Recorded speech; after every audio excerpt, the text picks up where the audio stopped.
శ్రీ గురుదత్త. జై గురుదత్త. శ్రీ మహాగణాధిపతయే నమః. శ్రీ సరస్వత్యై నమః. శ్రీపాదవల్లభాయ నమః.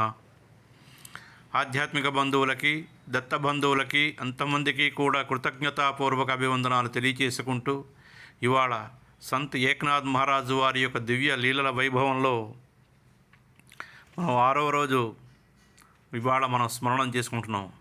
గత భాగంలో పొరపాటుగా 5వ రోజు పడవలసింది మళ్ళీ 4వ రోజున పడింది. కాబట్టి ఇవాళ మనం 6వ రోజు పారాయణ మనం స్మరణం చేసుకుంటున్నాం. ముందుగా విఠల్ బాబా గారికి, మాతా నిరంజనానంద సరస్వతి గారికి శిరస్సు వంచి నమస్కారం చేసుకుని ఇవాళ స్మరణం చేసుకుంటున్నాం. వేదవ్యాస మహర్షి గానం చేసినటువంటి భాగవతం ఆయన కుమారుడైనటువంటి సుఖమహర్షి ద్వారా పరీక్షన్ మహారాజుకి వినిపించారని ఈ కథ సూత మహాముని నైమిసారణ్యంలో సౌనకాది మునులకి శ్రవణం చేయించాడు. సూత మహాముని అర్చించి గౌరవించి నమస్కారం చేసి సౌనకాది మహాముని అడిగితే, ఓ సర్వజ్ఞ, రాబోయే కలికాల ప్రభావం చేత సామాన్య ప్రజలు, జడులు, సోమరులు, మందబుద్ధులై వ్యసనాల పాలవుట తప్పదని మాకు తెలుస్తున్నది.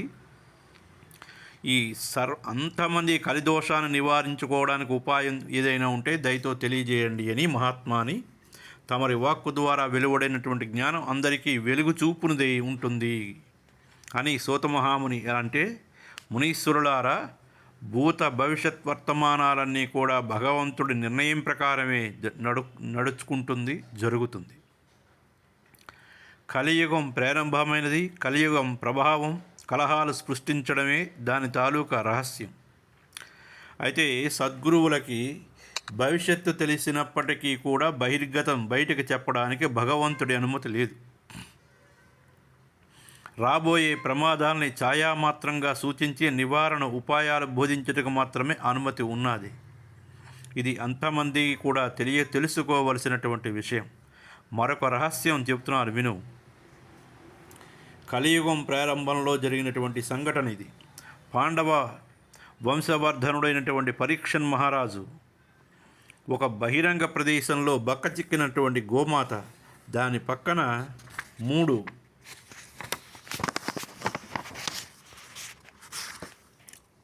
మూడు పాదాలు ఖండించబడి ఒక్క పాదంపై నిలబడి ఉన్నటువంటి వృషభం, వాటిని కర్రతో అదిలిస్తున్నటువంటి పశువులో కాపరి కనిపించాడు.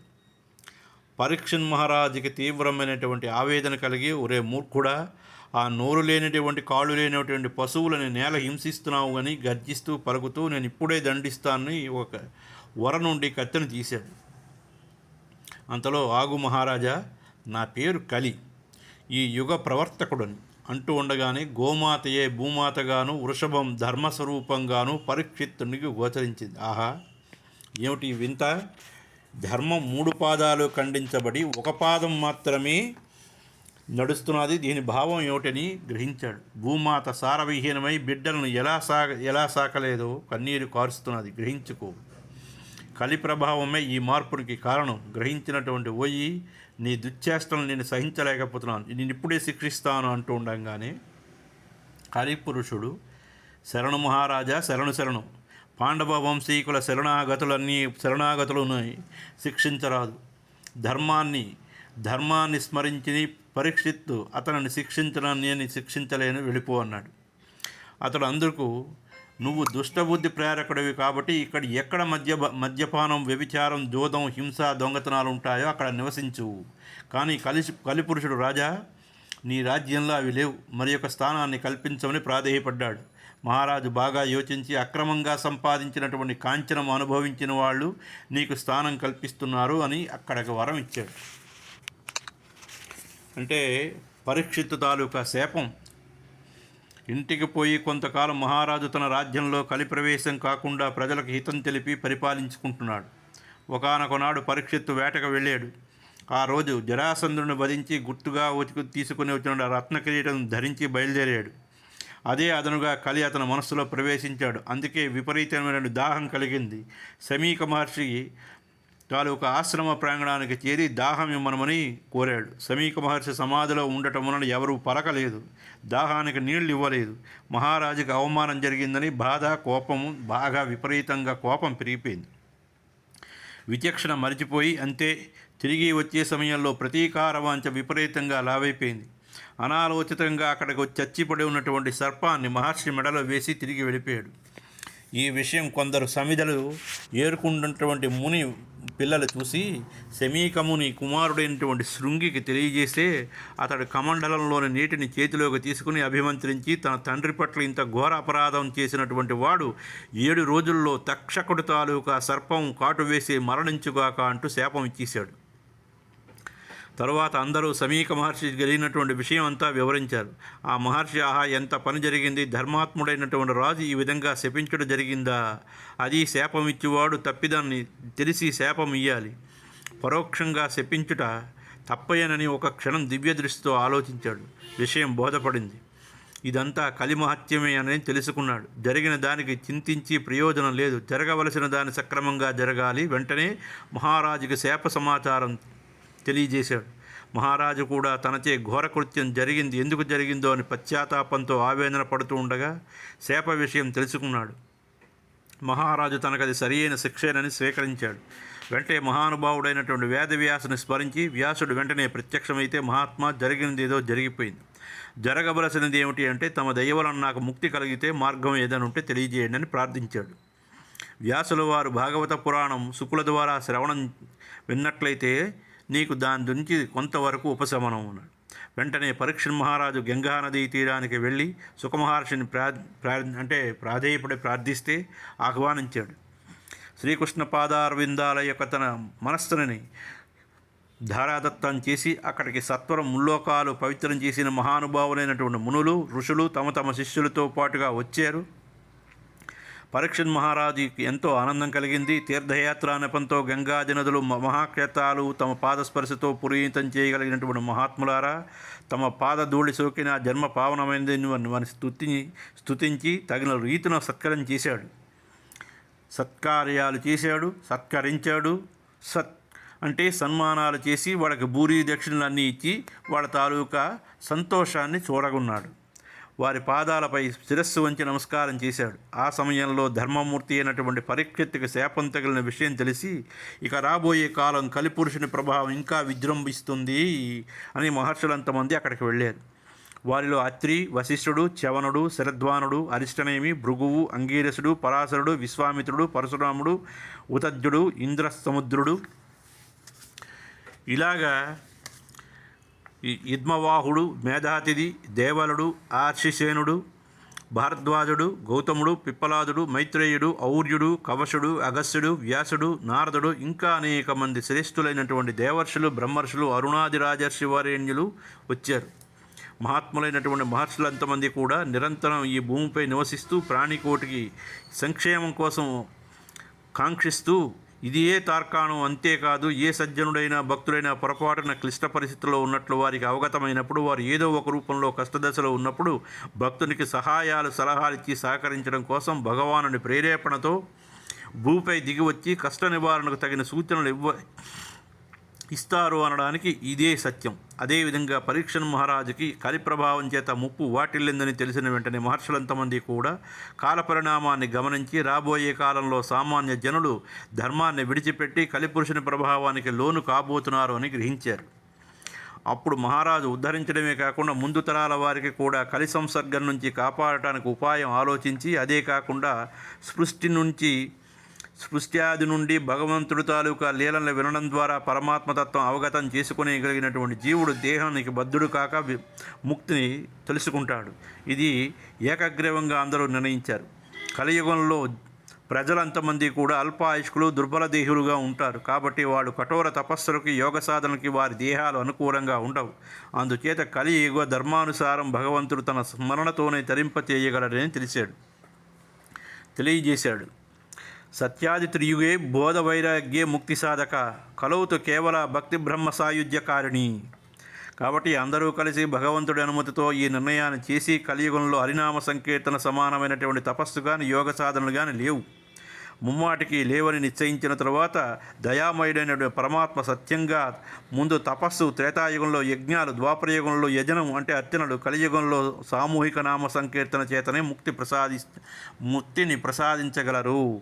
పూర్వం చెప్పడం వల్ల వాళ్ళంతమంది ఈ ప్రతిపాదన చేశారు అని ఈ విషయాన్ని చెప్పిన తర్వాతన శ్రోత అంటే ఎవడు ఆ విషయం గురించి మాట్లాడుకుంటున్నారు. మరుసటి రోజు ఏకనాథుని ప్రవచనం చెప్తున్నారు. ఆధ్యాత్మిక విధి ప్రకారం వక్త ఎదుట అతనికి ప్రణామం చేసి కూర్చున్నవాడును ఇతరులు ప్రాపంచిక విషయాలు విడిచిపెట్టి కేవలం భగవంతుడిని లీలా కథ శ్రవణం చేయడంలో ఆసక్తి ఉత్సాహంతో కూర్చోవాలి. చెప్పిన వాక్యాన్ని సరిగా అర్థం చేసుకునేటువంటి నేర్పరి తెలివితేటలు వినయం కలవాడు చేతులు కట్టుకుని నిలబడి వినగలిగినటువంటి శక్తి ఉండాలి. అంటే నేను వెళ్ళిపోయి కూర్చుంటే అక్కడ చెప్పినటువంటి ప్రవచనాలు మనకి అర్థం కావు, కానీ అర్థం కాకపోయినప్పటికీ దాన్ని వినడానికి అలవాటు చేసుకోవాలి.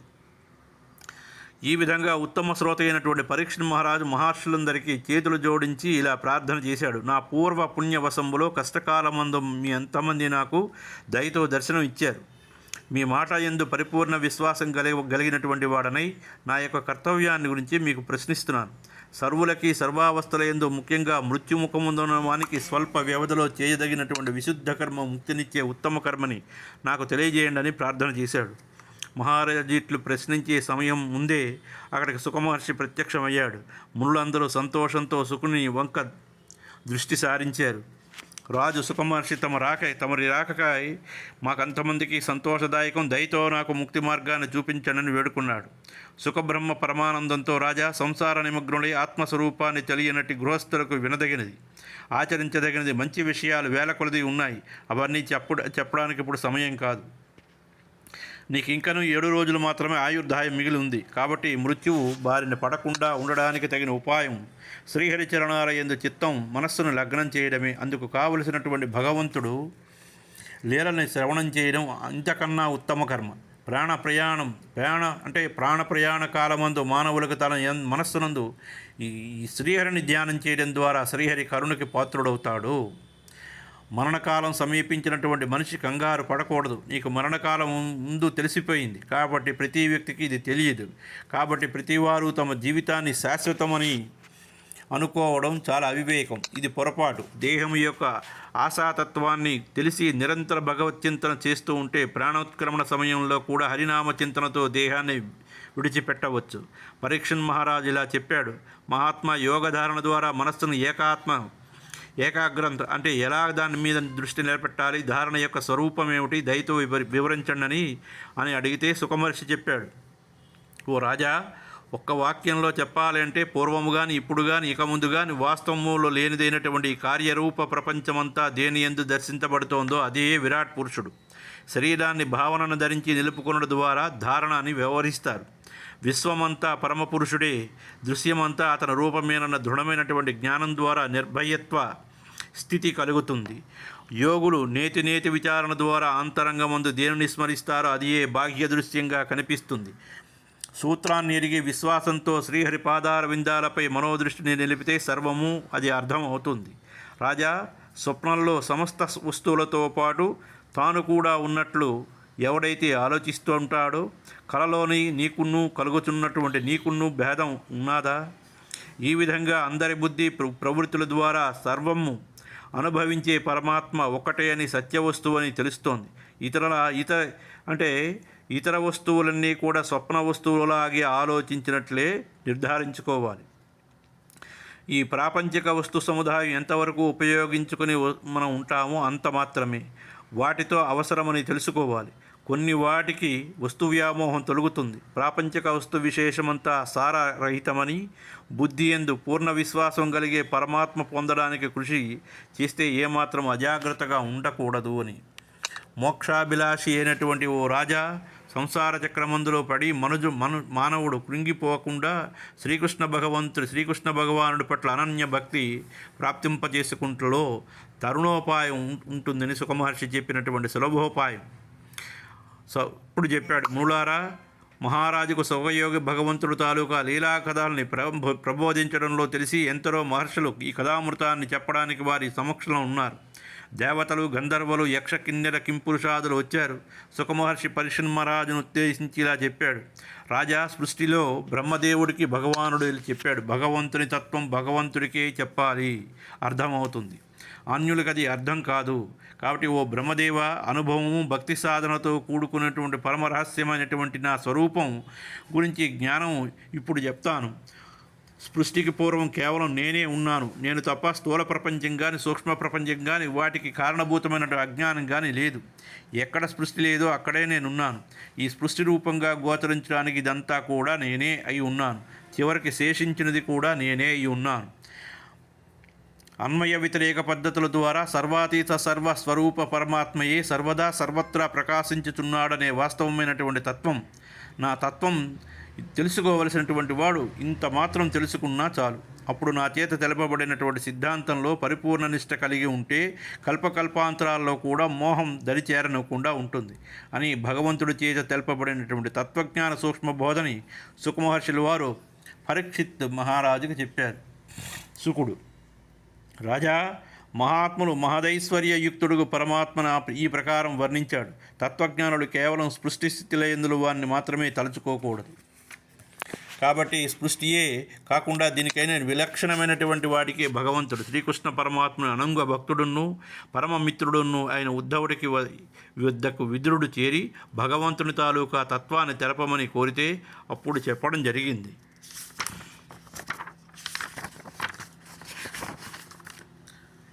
అయ్యా, ఇక్కడికి ఇది సమాప్తం. తరువాత